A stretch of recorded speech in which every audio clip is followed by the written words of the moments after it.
سوال نمبر 1، دعویٰ اردو ایک شعری زبان ہے۔ دلیل، اردو زبان میں مختلف زبانوں کی آوازوں پر مبنی الفاظ شامل ہیں۔ تو اس میں دعویٰ صحیح ہے مگر دلیل غلط ہے۔ سوال نمبر 2، دعویٰ ہے خدا کی بستی ایک شاہکار ناول ہے۔ دلیل ہے کیونکہ اسے پہلا آدمجی انعام ملا تھا۔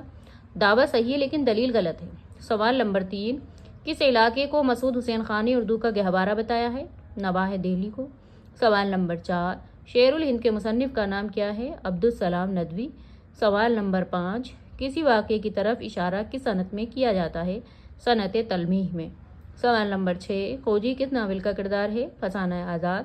سوال نمبر 7، سندر لال کس افسانے کا کردار ہے؟ لاجونتی۔ سوال نمبر 8، دعویٰ ہے مابعد جدیدیت ادبی تفہیم و تخلیق کی کلی وجدان کا رجحان ہے۔ دلیل ہے کیونکہ اس میں ادبی عمل کے تمام ممکنہ وسائل کو بروئے کار لایا جاتا ہے۔ تو اس میں دعویٰ بھی صحیح ہے اور دلیل بھی صحیح ہے۔